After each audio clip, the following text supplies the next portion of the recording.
História familiar é extremamente importante quando a gente está pensando de onde vem tanta ansiedade. E eu não estou falando aqui, primeiro, de história genética. Vamos pensar nas nossas famílias, na minha história dentro dessa família e em tudo que eu passo dentro desta família.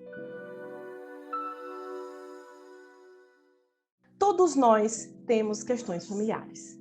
Isso é fato. A família é um núcleo de aprendizado e um núcleo de desafios. E as vivências dentro dessas famílias são extremamente importantes para a construção de um indivíduo adulto seguro. Por que eu falei a palavra segurança?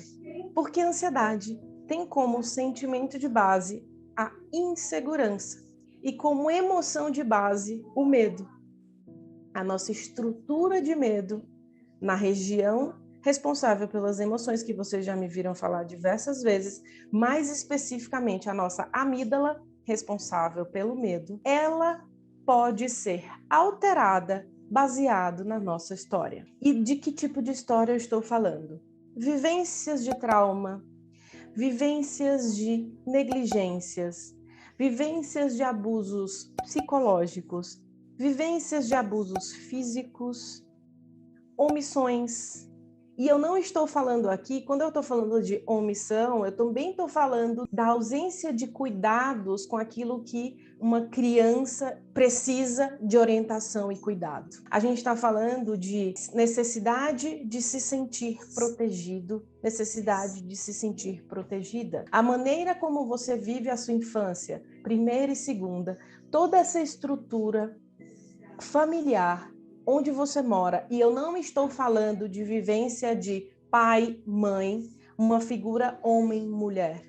Eu estou falando de uma estrutura de segurança. Se a criança tem uma estrutura insegura, se ela não se sente acolhida, se ela se sente perdida, se ela se sente vulnerável, ela tem uma tendência muito grande, se isso se mantiver, de ser um adulto ansioso. Todas essas vivências, e eu estou falando de eventos em que esse indivíduo, essa criança, considera estressante. Essas vivências de estresse não necessariamente precisam ser de uma vivência da pessoa, tá?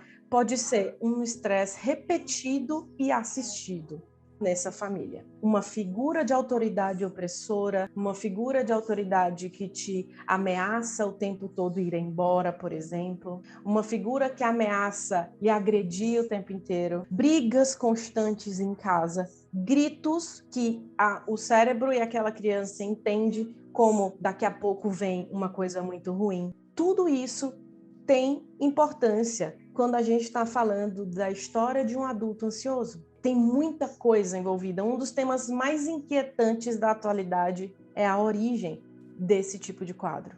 E isso tem uma relação direta com o que se apresenta na vida adulta. E, inclusive, essas vivências de trauma, essas vivências de insegurança, de descaso, de sensação de desimportância, que mesmo a criança não sabe descrever, ela também tem uma influência no desenvolvimento de quadros depressivos, não só ansiosos. Hoje a gente está falando de ansiedade, mas eu preciso ressaltar que isso também tem uma importância no desenvolvimento de quadros depressivos. Inclusive, alguns estudos que relacionam abuso infantil têm mais relação, inclusive, com quadros depressivos e comportamentos de evitação, que tem um componente ansioso, mas um humor deprimido, muitas vezes. Isso é de extrema importância para o desenvolvimento desse cérebro. Então, você imagina, uma criança que tem uma vivência de ameaça o tempo todo, com medo de perder os pais, medo de perder a figura que te traz segurança, que pode ser uma tia, que pode ser um pai, que pode ser uma mãe, que pode ser a pessoa próxima, que é a relação dela de cuidado, ela pode desenvolver um medo frequente da perda, um medo frequente de estar desamparado, mesmo adulto. Por isso que a gente fala tanto de psicoterapia, né? De um ajuste da história, de acomodação das emoções no lugar certo novamente. Porque senão você continua repetindo o ciclo de medo, continua repetindo o ciclo de insegurança. E aí a gente tem que, quando sabe que tem essa vivência, e eu já vi vocês falando de que isso tem influência nas suas histórias, quando a gente tem essa vivência e a gente toma consciência de que tem essa vivência e não apenas fala sobre ela, e não apenas diz o que sofreu, a gente para e a gente atualiza e pensa, eu não sou mais aquela criança vulnerável, hoje eu sou um adulto que posso me defender, aí eu começo a modificar a história a partir dali. Porque senão eu fico apenas replicando o mesmo ciclo de insegurança que de fato aconteceu.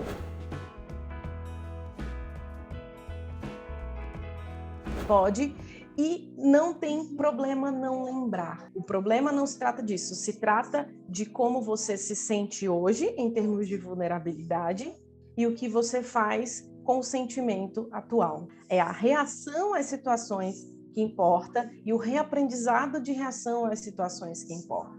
Isso sim, é muito, muito importante. E aí, a gente às vezes pensa que, mas eu tinha meu pai, eu tinha minha mãe, eu tinha minha avó, eu me sentia assim, mas vivia outras situações, uma situação pontual, né? Tenho pacientes que têm uma história de transtorno de ansiedade, transtorno de estresse pós-traumático, pós uma vivência de acidente na infância. E isso foi crescendo, foi uma adolescente com quadro que começou a tratar, então, na verdade, não viveu uma situação familiar de vulnerabilidade clássica, como eu estou falando aqui, né, com o entendimento, mas viveu uma situação traumática de quase perda da vida, inclusive teve gente que morreu no acidente. Então, tem essa história, e essa história é impactante dependendo da estrutura cerebral daquela pessoa